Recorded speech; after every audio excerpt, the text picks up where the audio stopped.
Deus abençoe, Rebeca. Meus irmãos, nós vamos receber o pastor Homero, diretor do programa Chorai. Ele que é responsável pelas igrejas ali na Jordânia, Turquia, Iraque, Síria. Uma família muito querida, que trabalha no Oriente Médio há 10 anos.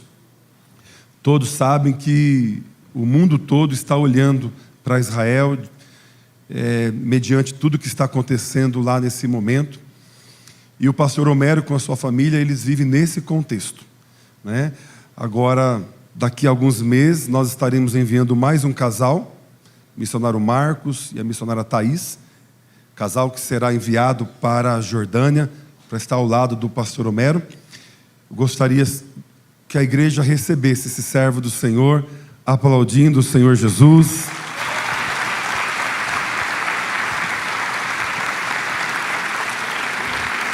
Seja bem-vindo, meu amigo.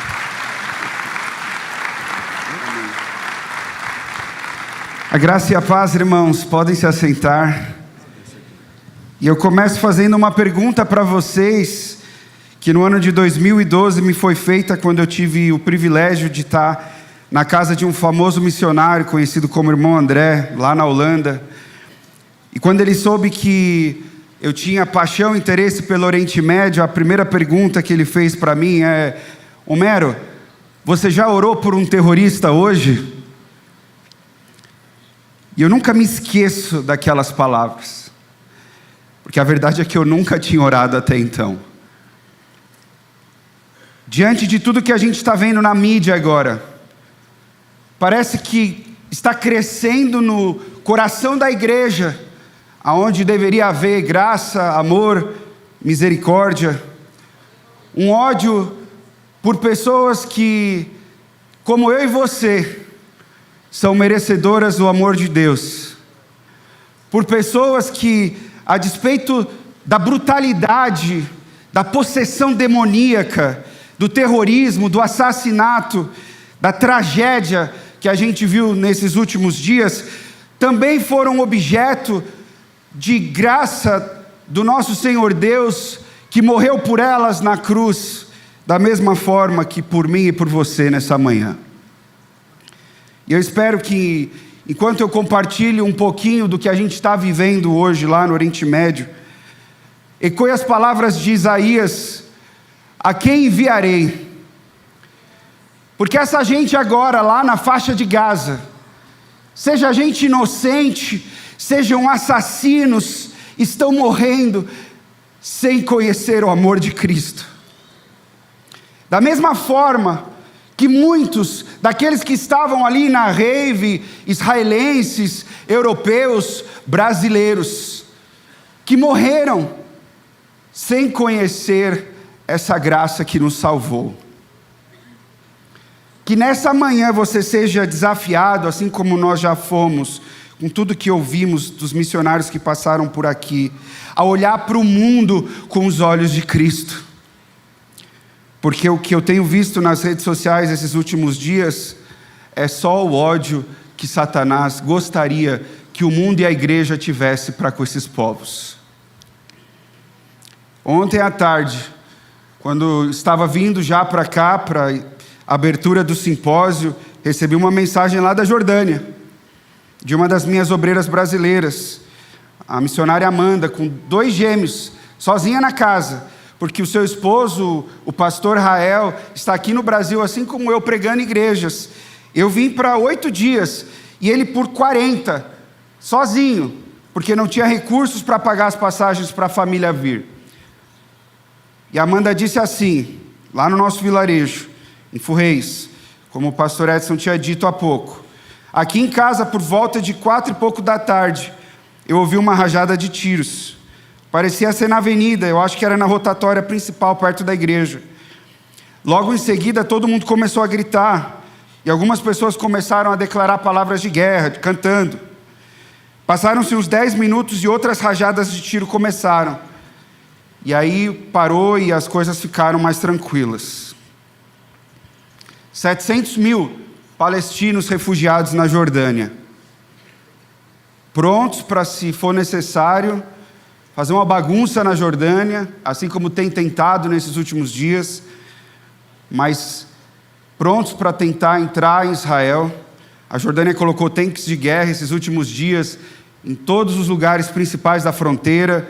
As entradas terrestres entre Jordânia e Israel foram fechadas, e nesse momento a gente vive uma das maiores tensões ali desde o ápice do Estado Islâmico em 2014 e 2015. E essa é a região onde estão missionários servindo, trabalhando na obra para plantar igrejas como as que vocês vão ouvir hoje, daqui a pouco.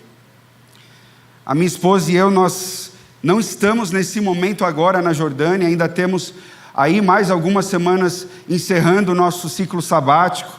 Em fevereiro nós fomos abençoados e pudemos sair da Jordânia para alguns meses de sermos pastoreados e cuidados pelos nossos mentores na Europa. Eu tenho um pastor alemão e um pastor irlandês que cuidam de mim e da minha família há anos. Nós fomos acolhidos lá na Irlanda do Norte, numa cidadezinha de 3.000 pessoas, para sermos pastoreados durante esse tempo e cuidados depois de tudo que vivenciamos nesses anos todos de serviço no Oriente Médio.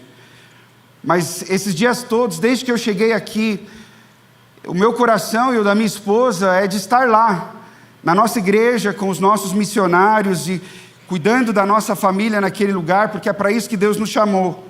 Não paro de receber mensagens de gente falando que eu não tenho que voltar, mas eu quero estar no centro da vontade de Deus. E nesse momento a gente tem convicção de que a quem enviarei significa eu, a minha esposa, os meus filhos, o Rael que está aqui no Brasil, enquanto a esposa lá com 2 gêmeas pequenas, outros missionários que estão servindo conosco, e toda a nossa equipe nativa, e mais daqui a pouco Marcos e Thaís se juntando conosco. O Senhor nos tem trazido para aquela terra, plantado as nossas famílias naquele lugar, para a gente abençoar essa gente. Coloca a imagem dos meus filhos e da esposa. Estão crescendo, gente. Estive aqui com o pastor Joel e com a Leonor, com a igreja na quinta. Estávamos nos lembrando de quando tivemos o primeiro encontro há quase 10 anos no Center Norte, para dar o passo de fé que nos levou a chegar onde a gente chegou. Agora as crianças aí grandes, o Thomas que nasceu na Jordânia. E essa é a família Aziz. Vocês vão continuar orando por nós e pela nossa equipe no Oriente Médio? Pode passar, por favor. Nós temos sido abençoados ao longo dos anos por vocês de tantos lugares do Brasil que têm abraçado desde o início o projeto Shorai. Se a gente fez tudo que a gente fez, e vocês vão ouvir um pouquinho, é por causa de gente como vocês que tem contribuído. Vocês viram a quantidade de cotas ali do Shorai, vocês viram a quantidade de cotas necessárias para o Equibalo. Se envolvam, participem, porque são as suas ofertas que têm nos ajudado a fazer tudo que a gente tem feito, seja desenvolver os muitos projetos que vocês vão ver, ou até a plantação das igrejas, como a nossa igreja Iraque para Cristo e a igreja Turquia para Cristo. Continue engajado, participando, ofertando, orando, porque quando você se envolve com o Equibalo e com o Shorai, você está abençoando essa terra que nesse momento vive trevas tão grandes e que precisam de vocês. Pode passar. Eu, na quinta-feira, estava assistindo uma entrevista de um dos porta-vozes do Hamas, e na quinta ele fez um desafio para que na sexta-feira a população ao redor do mundo de muçulmanos fundamentalistas vissem aquela sexta como o dia da jihad. E muitos abraçaram aquilo. Houve um atentado lá em Pequim, em que um diplomata israelense foi morto à facada. Houveram ataques nos Estados Unidos, na França. E na Jordânia houveram protestos diversos, e o governo teve que, com muita força, aplacar aí a comunidade palestina, que foi às ruas e tentou ir às fronteiras para invadir o território israelense. E aquele terrorista do Hamas, ele falou o seguinte: nós não estamos com medo, somos um povo forte, temos determinação e muitos militantes que querem nos apoiar, e até pessoas nas fronteiras da Jordânia. Nós estamos a 12 quilômetros da fronteira com a Jordânia. Nós estamos a 76 quilômetros de distância da faixa de Gaza. Ontem, ao longo do dia, os foguetes que o Hamas lançou no território de Israel foram direcionados para a região norte do país. Alguns desses foguetes podem alcançar até 165 quilômetros de distância. A gente está a 76 da faixa de Gaza. Pode passar. Essa é a distância do nosso trabalho todo na Jordânia. Cada um daqueles coraçõezinhos, marcações, são grupos pequenos, são alguns dos nossos projetos, como a Clínica Médico-Odontológica, como o Centro de Mulheres, como a nossa Casa Refúgio, como a nossa igreja, a nossa nova igreja que eu vou falar daqui a pouco, as casas dos missionários, e essa é a distância que a gente se encontra dessas pessoas. Mas algo mais que eu quero que você entenda sobre a geografia desse conflito, pode passar. Nesse exato momento, já se encerrou, aconteceu ontem às 6 horas da tarde, o ultimato de Israel para que toda a população, 1.100.000 pessoas no norte da faixa de Gaza, atravessasse o rio Gaza, que fica no meio ali praticamente do território, e fosse caminhando em direção ao sul, sem poder sair da faixa de Gaza. Nesse exato momento, ainda estão 22 brasileiros árabes muçulmanos presos numa escola que é uma escola cristã católica, a Escola Católica Maria do Rosário, lá na faixa de Gaza. E olha só aonde é que é o bairro que vivem os únicos 1.000 cristãos na faixa de Gaza. Exatamente aonde começou hoje a invasão por terra. Todos os cristãos que moravam em Gaza, cerca de 1.000, pertenciam a 2 igrejas católicas, uma ortodoxa ou uma única igreja evangélica. Uma escola cristã para essa comunidade. Eu fiquei tão emocionado quando eu vi ontem e hoje que as freiras daquela escola católica estão acolhendo não só os brasileiros, mas muitos muçulmanos que tiveram ali pessoas feridas ou crianças feridas, e eles tinham um bunker nessa escola católica, e eles começaram a trazer esses muçulmanos e colocá-los dentro desse bunker por proteção, de alguma forma testemunhando o amor de Cristo. Agora todos eles estão fugindo, e os brasileiros ainda estão tentando sair de lá. Eu vi hoje cedo uma notícia, a Embaixada do Brasil, juntamente com a diplomacia israelense, mais egípcia, conseguiu negociar a saída desses brasileiros, e se tudo der certo, até às 6 horas da tarde do horário local lá, eles vão conseguir atravessar o rio Gaza. Oremos por isso. Mas oremos por esses 1.000 cristãos que estavam aí e agora estão em fuga.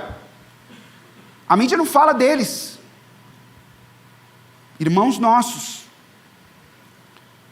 Passa, por favor. A única igreja evangélica num território de 1,7 milhões de pessoas.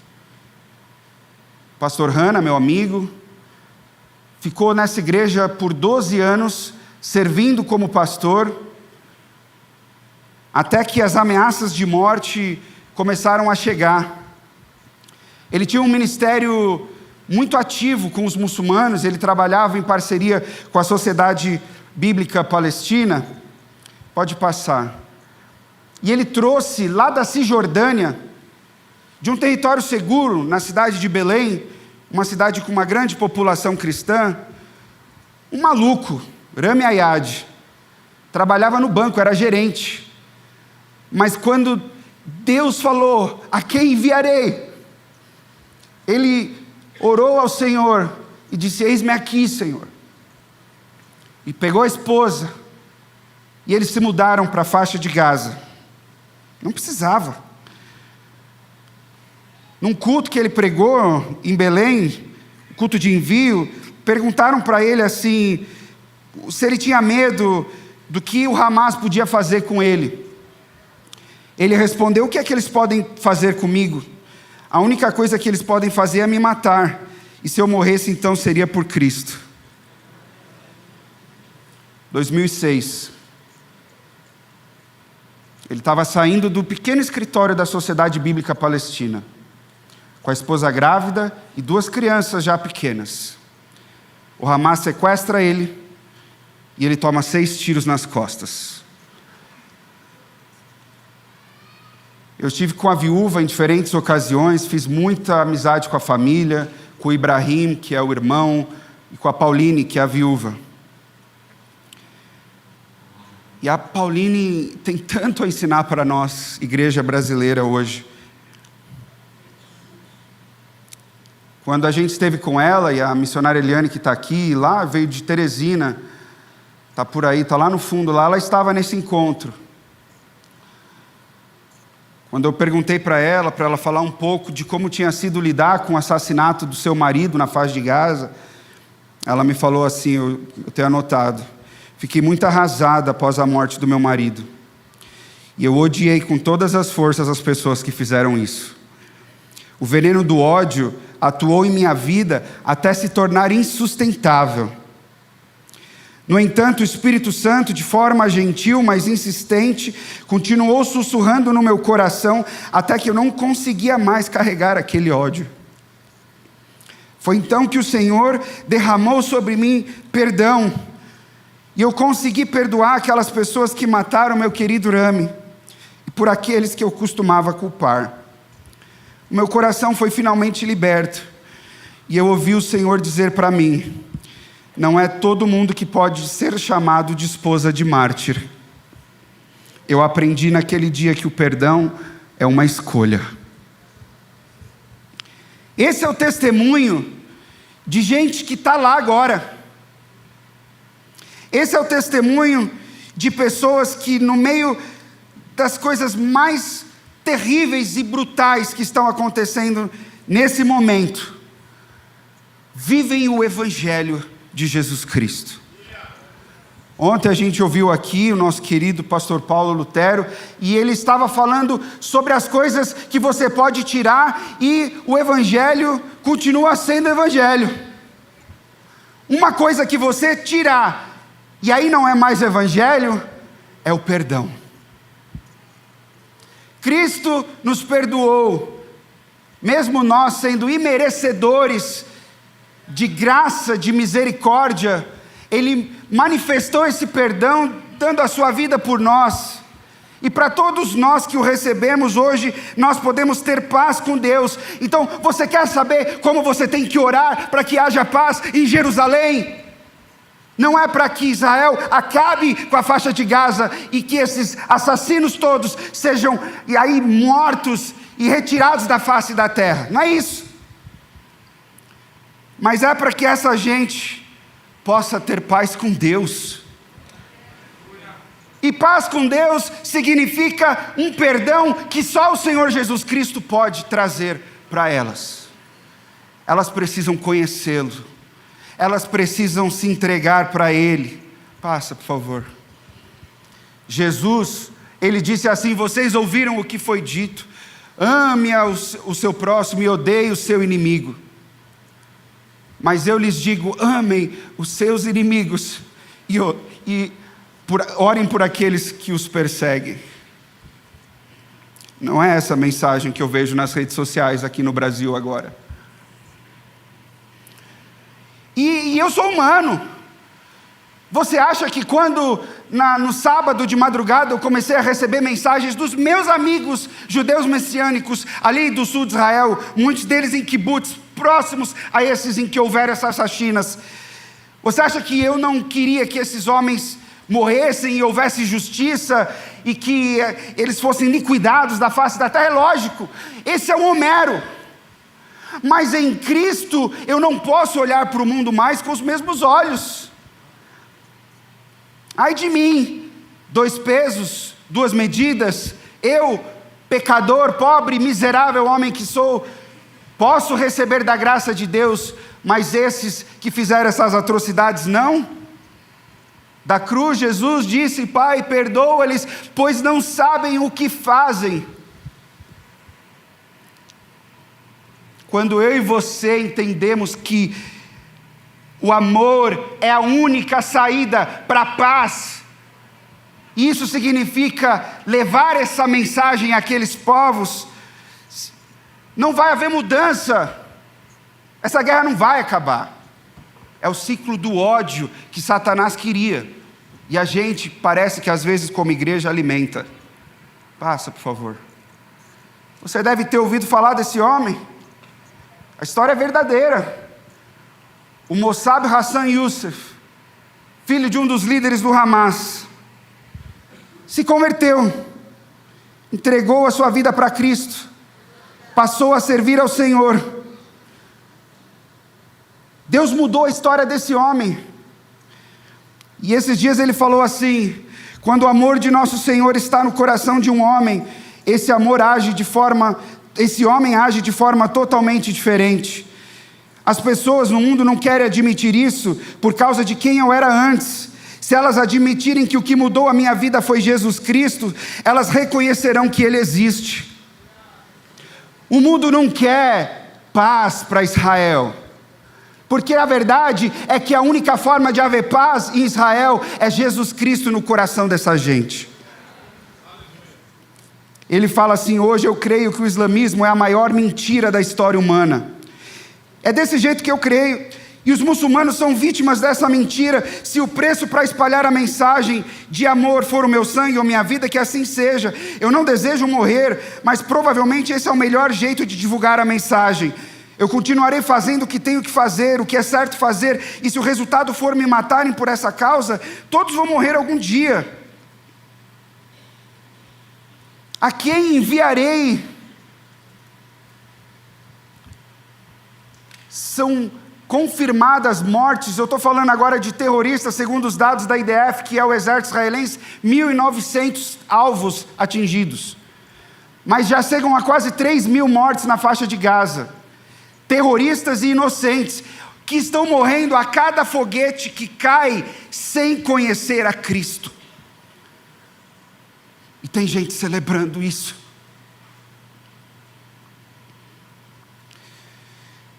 Que evangelho é esse que nós vivemos nos nossos dias? Ele fala: o melhor jeito de deter os muçulmanos e o Hamas é lutar contra a ideologia deles. Se não lutarmos contra a razão deles, se não lutarmos contra a ideologia deles, se não desafiarmos essa ideologia, vão continuar aparecendo homens bomba e extremistas. O problema de Israel não está no Hamas ou em qualquer outra organização religiosa, nem na interpretação que o Hamas tem da sua leitura do Corão. O problema está no Deus que essa gente segue.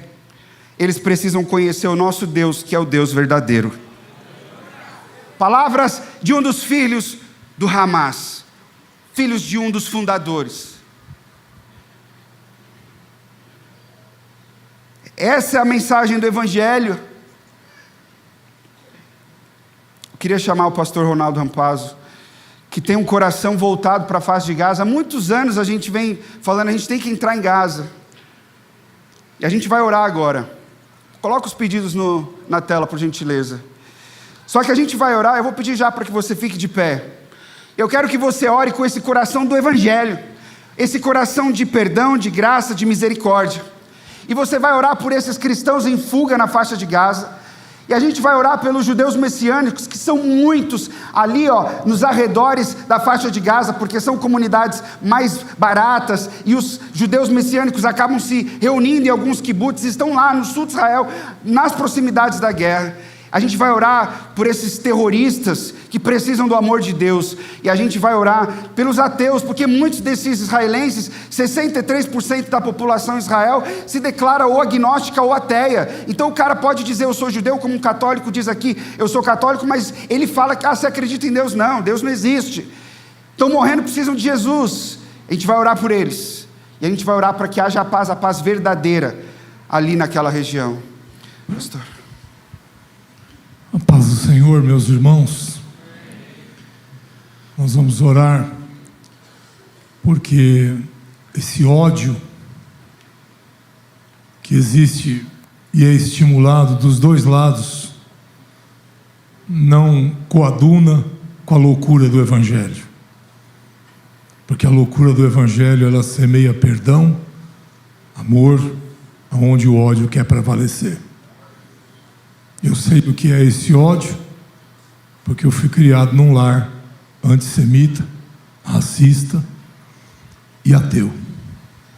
Vamos orar nesse momento por esses amados que estão lá na faixa de Gaza, por todos esses alvos. Deus de amor, Deus de graça, não há como entender o conceito de vitória que está sendo semeado nessa crise. Meu Deus, não há vitória onde há ódio. Não há vitória, Senhor, aonde a cruz é substituída pelas bombas. Não há vitória. Oramos, Pai, sim, clamamos pelos judeus messiânicos, clamamos pelos cristãos em Gaza, clamamos pelos terroristas, pelos ateus, pela paz de Jerusalém, mas clamamos, ó Pai, aleluia, para que essa loucura do Evangelho, essa loucura que leva-nos a compreender o quanto a graça do Senhor triunfa sobre tudo isso, Pai, para que ela venha triunfar dos dois lados, Pai. Meu Deus, em nome de Jesus, enquanto, Senhor, esta graça não for a bandeira da faixa de Gaza, não for a bandeira do Estado de Israel, esses conflitos vão continuar, Pai, porque a origem destes conflitos, ó Deus, está no inferno, meu Pai. Meu Deus, tem misericórdia destas pessoas que foram chamadas a evacuar a faixa de Gaza, essas pessoas, Senhor Deus, que estão vendo o terror numa forma ainda mais, ó Deus, palpável. Não bastava, Senhor, a opressão do Hamas ali em Gaza, agora, Senhor, o medo de uma invasão, o medo de uma destruição em massa, Pai. Meu Deus,